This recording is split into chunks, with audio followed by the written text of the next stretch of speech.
열한 사도가 예루살렘에 모인 유대 사람들 앞에 함께 일어섰습니다. 그때 베드로 사도가 대표로 설교하기 시작합니다. 그 설교에서 베드로는 예수 그리스도 우리 주님의 십자가 죽음에 대해 여러분 모두가 공범이라고 고발합니다. 사도행전 2장 36절에 보면 이스라엘 온 집안은 확실히 알아둘 일이 있다는 겁니다. 하나님께서는 여러분이 십자가에 못 박은 이 예수를 주님과 그리스도가 되게 하셨습니다 하고 힘주어 말했습니다. 지난 시간 그리스도에 대해 자세하게 나누었다시피 그리스도는 메시아라는 뜻으로 구약 성경에서 수도 없이 오실 메시아에 대해 언급한 바로 그분이 예수님이라는 것이죠.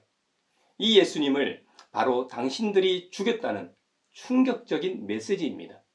그런데 놀라운 사실은 이 말을 들은 사람들이 기분이 좋을 리가 없지 않습니까? 그런데 오순절 성령 강림 사건이 있은 직후에 있었던 베드로의 사도의 이 설교였기에 이 충격적인 이야기에 다른 반응을 보입니다. 사실 그들은 바른 소리를 들었을 때 예수님뿐만 아니라 스데반도 돌로 쳐 죽였던 사람들이었습니다. 그런데 이번에는 전혀 다른 반응을 보입니다. 이것이 성령 하나님이 운행하시면 일어나는 현상입니다. 베드로 사도의 충격적인 말을 들은 사람들의 반응을 한번 보십시오.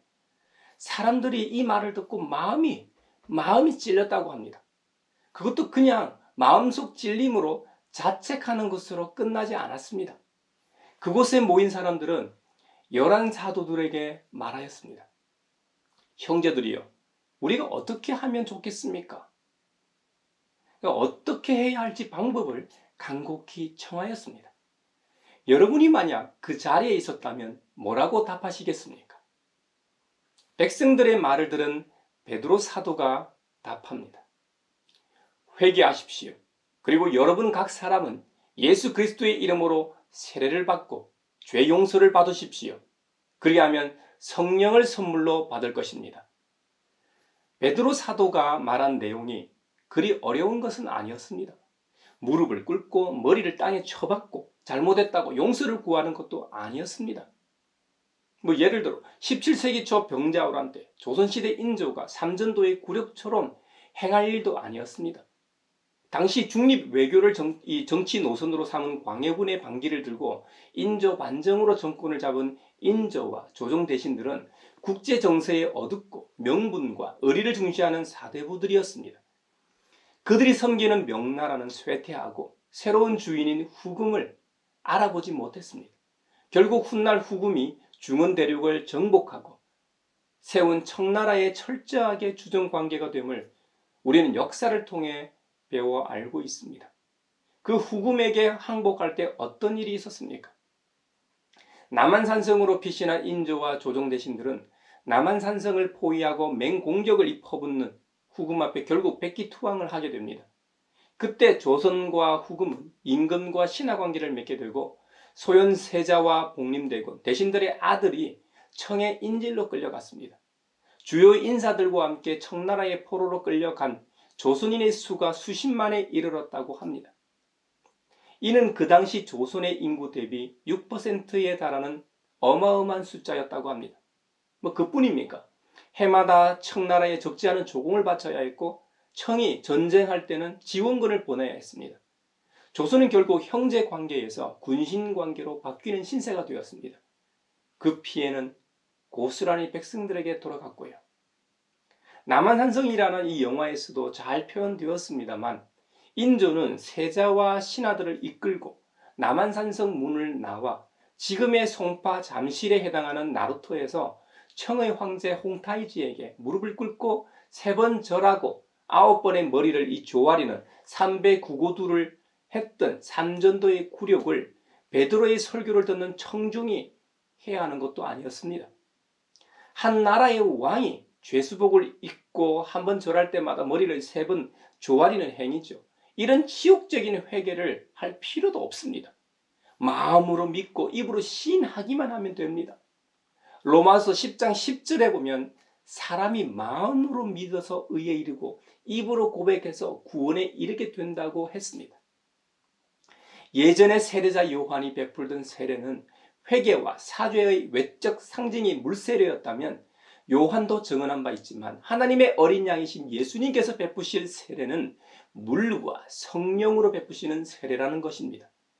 이 세례에서 가장 중요한 것은 예수 그리스도의 이름으로 받는다는 데 있습니다. 또 예수님의 이름으로 세례를 받는 것만이 성령을 받는 일과 관련된 세례라는 것이죠. 이 행위야말로 예수님이 명확한 그리스도, 우리의 유일한 메시아이심을 확인하는 시간입니다. 세례 자체가 구원을 받기 위한 죄사함이나 전제 조건은 아니라는 말입니다. 비록 세례가 죄사함이나 구원의 전제 조건은 아니지만 예수님의 이름으로 세례를 받으라는 말은 예수님을 믿으라는 의미입니다. 그러므로 우리가 교회에서 행하는 물세례는 구원의 외관상 표징인 것이죠. 예수님을 믿는 사람들에게 세례를 행하기 때문입니다. 이후로는 주님께서 마태복음 선교 대명령에서 말씀하신 대로 아버지와 아들과 성령, 성삼위 하나님의 이름으로 세례를 주게 되었습니다. 베드로가 지금 말하는 내용도 그와 같습니다. 성삼위 하나님의 이름으로 세례를 받고 죄 용서를 받으면 그리하면 성령을 선물로 받는다는 겁니다. 구원은 우리 스스로 결단한다고 이루어지는 게 아닙니다. 고린도전서 12장 3절 말씀처럼 성령님을 힘입지 않고서는 아무도 예수님을 주님이시다 하고 말할 수 없습니다. 에베소서 2장 8절 말씀처럼 구원은 주님의 은혜로 믿음을 통해서 얻습니다. 그러므로 하나님의 선물인 것이죠. 우리 인간 편에서도 오직 하나님의 은혜가 아니면 구원은 불가능합니다. 그래서 종교교회 개혁자들의 모토가 오직 은혜였던 것이죠. 왜 종교개혁자들은 5대 강령을 내걸었을까요? 5대 강령은 오직 성경으로, 오직 믿음으로, 오직 은혜로, 오직 예수 그리스도, 오직 하나님께 영광입니다. 성경으로 다시 돌아가야만 제대로 된 복음을 알 수 있기 때문이죠. 어떤 권위도 아닌 하나님의 말씀만이 유일한 권위가 있다는 의미죠. 인간의 고행이나 선행, 어떤 공로도 구원의 조건을 충족하지 못합니다. 오직 믿음으로만 가능하기 때문이죠. 인간의 어떤 행위가 아닌 오직 예수 그리스도의 십자가와 부활로만 가능하기 때문에 오직 은혜인 것이죠. 그러므로 모든 영광은 오직 하나님께만 돌려야 합니다. 종교개혁자들처럼 5대 강령같이 세부적으로 논하지는 않았지만 베드로 사도가 오순절 성령 강림 직후에 행한 설교에서의 요지도 다르지 않습니다. 여기서 중요한 것이 이런 일들이 가능하도록 하시는 하나님의 간섭입니다. 하나님의 간섭은 우리에게 보내겠다고 약속하신 성령님을 통해 이루어집니다. 아니고서야 전적으로 타락하고 부패한 우리가 무조건적 선택의 은혜로 어떻게 구원의 행렬에 들어갈 수 있었을까요? 오직 성령님의 역사로 우리 개개인이 구원받게 된 것입니다. 종교개혁 역시 오순절 성령 강림 사건처럼 성령님의 이 운행이 없었다면 불가능했을 겁니다. 한국 교회가 자랑하는 1907년 평양 대부흥도 성령님의 운행이 없었다면 일어나지 않았을 겁니다. 태초의 천지창조 때 운행하셨던 하나님의 거룩한 영이 우리 가운데 운행하셔야만 샬롬의 은혜가 충만하게 됩니다. 우리 입장에서 베드로 사도의 설교에서 희소식이 하나 더 있습니다. 회심을 통한 구원 역사는 우리 개개인에게 그치는 것이 아니라는 사실입니다. 사도행전 2장 39절에 보면 이 약속은 여러분과 여러분의 자녀와 또 멀리 떨어져 있는 모든 사람, 곧 우리 주 하나님께서 부르시는 모든 사람에게 주시는 것이라는 사실입니다. 진짜 희소식 아닙니까? 좀 속된 표현입니다만 저는 이것이야말로 모두가 말하는 로또요 잭팟이라고 생각합니다. 갈수록 가정과 가족이 중요시 되는 것 같습니다. 그런 의미에서 우리 자신만의 약속이 아니라 우리가 사랑하는 우리의 자녀에게도 이어지는 약속입니다. 그리고 이것은 가정에서 끝나지 않습니다. 멀리 떨어져 있는 모든 사람에게도 약속된 것입니다. 우리 주 하나님께서 부르시는 모든 사람까지 말입니다. 사도 바울은 에베소서에서 영원부터 우리 주 그리스도 예수 안에서 예정하신 뜻이라고 표현하였습니다. 우리를 예수 그리스도, 우리의 메시아를 통해 하나님의 아들, 딸, 자녀가 되게 하셨다는 의미입니다. 이방인에게 미칠 복음에 대해 이미 이사야 예언자를 통해 예언하신 바 있습니다. 먼 곳에 있는 사람과 가까운 곳에 있는 사람에게 평화가 있어라. 주님께서 약속하신다. 내가 너를 고쳐주마. 구원의 은총이 만민에게 미칠 것을 예언하신 말씀입니다. 베드로 사도는 구원의 전제 조건을 말합니다. 우리 주 하나님께서 부르시는 모든 사람. 구원의 조건은 하나님의 부르심에 있음을 명확하게 합니다. 차별이 있는 구원이 아닙니다.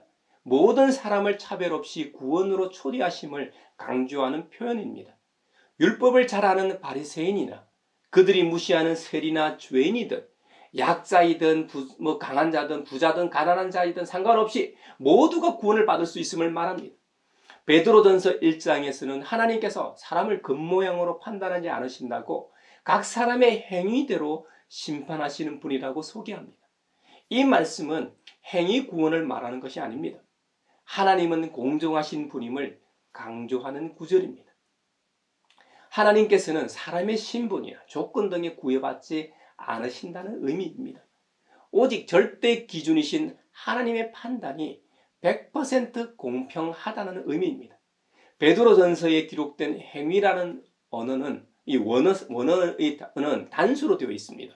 그 말은 인간의 모든 행위가 선하거나 악하거나 둘 중 하나라는 말입니다.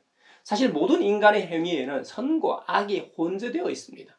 한 사람의 일생은 많은 선과 악으로 뒤섞여 있기 마련입니다. 이 말의 의미는 그 사람 행위가 근본적으로 성령의 지배를 받는 행위인지 아닌지를 나타내기 위함입니다. 성령님께서 내주하시는 성도는 이미 믿음으로 의롭다 함을 받았으므로 결국 마지막 날 그의 행위는 의로운 것으로 판명되는 것이죠. 반면 성령님이 계시지 않는 사람은 의롭다 함을 받지 못한다는 의미가 됩니다. 베드로전서의 말씀처럼 우리는 천국 시민으로서 이 땅에서 나그네로 살아가는 자들입니다. 그러니 나그네로 살면서 이 땅의 것에 너무 욕심을 내지 말라는 것이죠. 욕심을 내다 보면 탐욕이 생기고 골로새서 말씀처럼 탐욕은 우상 숭배가 됩니다. 다시 한번 말씀드리지만 이 세상에서 영원히 살 것처럼 너무 과한 욕심으로 살지 맙시다. 우리는 악에서 떠나 하나님을 경외하는 자들입니다. 주님의 부르심에 합당한 거룩한 생활을 하는 우리 모두가 되길 바랍니다. 앞서 제가 잭팟이라는 표현을 써서 완전 대박이라고 했습니다. 이것은 베드로 사도가 이 구원이 우리 자신과 우리 자녀 그리고 멀리 떨어져 있는 모든 사람에게도 미치기 때문입니다. 이것은 구약에서 요엘 예언자가 이미 예언했던 내용입니다. 그곳에 보면 하나님께서 모든 사람에게 하나님의 거룩한 영을 부어주겠다고 하십니다. 아들, 딸은 예언을 하고 노인들은 꿈을 꾸고 젊은이들은 환상을 본다는 이 긍정적인 이미지입니다. 심지어 그때에는 종들에게까지도 남녀를 가리지 않고 주님의 거룩한 영을 부어주신다는 겁니다. 주님의 심판의 날에 종말의 심판을 받는 사람들이 있겠지만 주님의 이름을 불러 구원을 호소하는 사람은 다 구원을 받을 것임을 강조하는 예언입니다.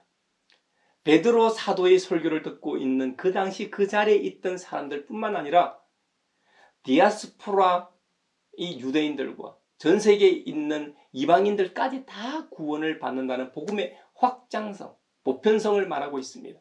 조금의 차별도 없는 복음을 말하고 있는 것이죠. 베드로 사도는 성령의 감동으로 메시지를 전했고 그 자리에 있던 사람들 역시 성령의 감동으로 그 말을 아멘으로 받았습니다. 그래서 그 날에만 신도의 수가 약 3,000명이나 늘었다는 겁니다. 숫자가 중요한 것이 아닙니다. 그 말씀의 폭발력이 중요합니다. 종교개혁자들이 오직 성경으로 돌아가려고 했던 이유가 바로 이것입니다. 오직 하나님의 유일한 생명의 말씀만이 우리를 변화시키기 때문입니다.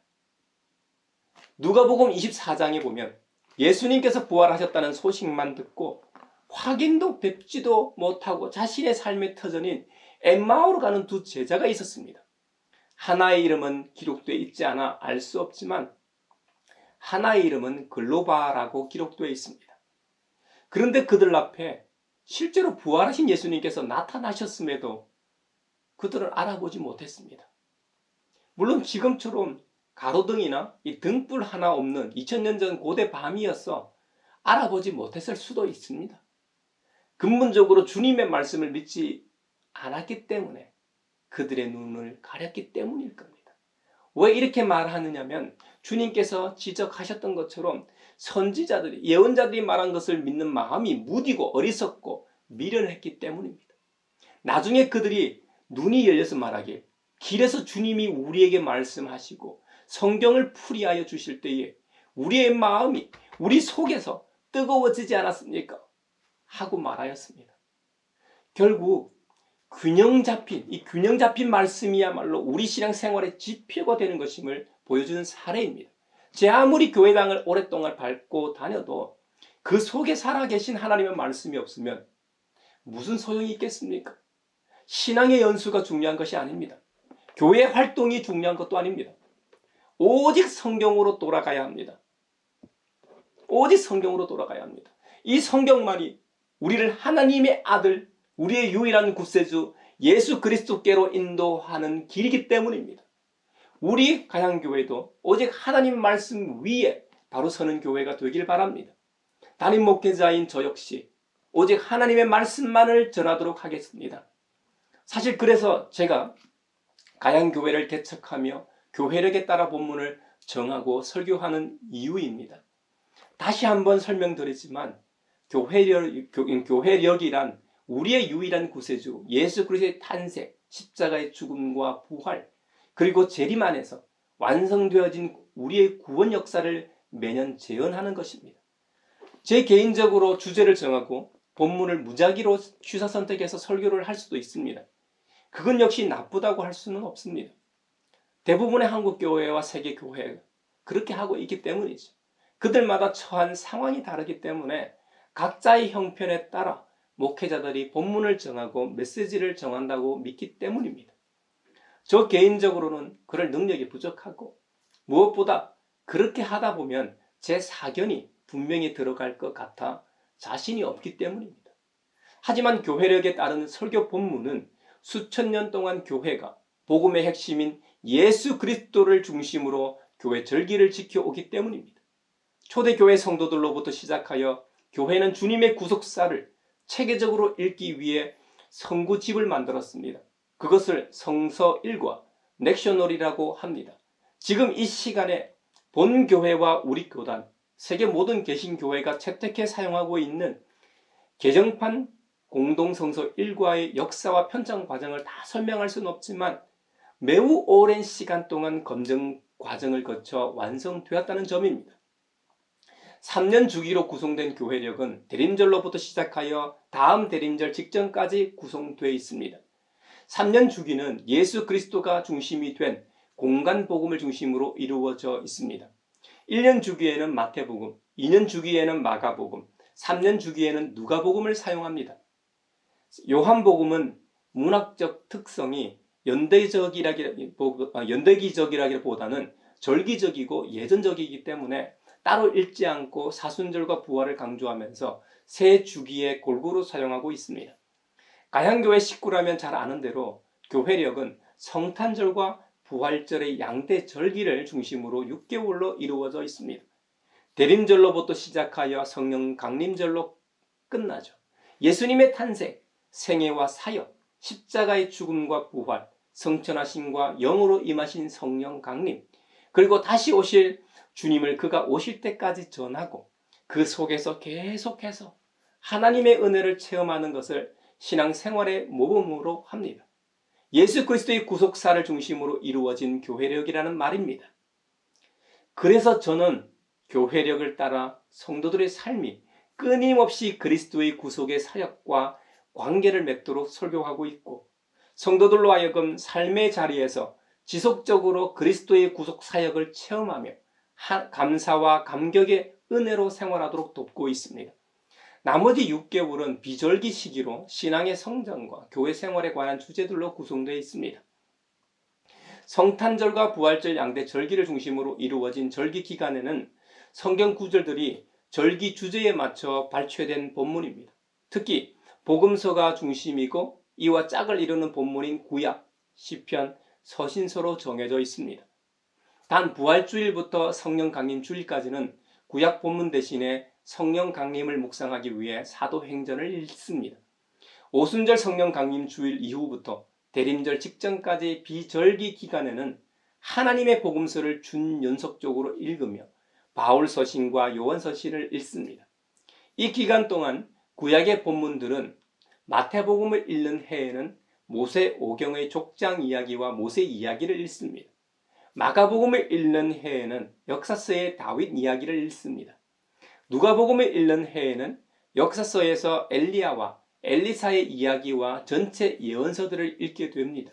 그리고 궁금하신 점이 우리 가양교회에서는 성경 구절 세 본문을 봉독하는데 그 부분에서는 궁금증이 해소되셨으리라고 믿습니다. 사실 3개의 본문이 아니라 4개의 본문입니다. 구약, 서신서, 복음서가 대표적인 3개 본문이고 하나는 구약 본문과 관련된 시편 본문입니다. 시편도 시편 교독에서 함께 읽기 때문에 사실상 4개 본문인 것이죠.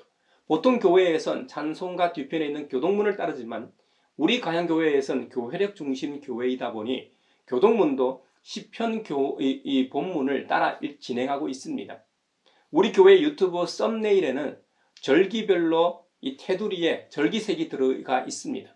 대림절과 사순절은 보라색, 그리고 성탄절, 주현절, 주님 수세주일, 부활절, 삼위일체 주일, 왕이신 그리스도 주일은 흰색입니다.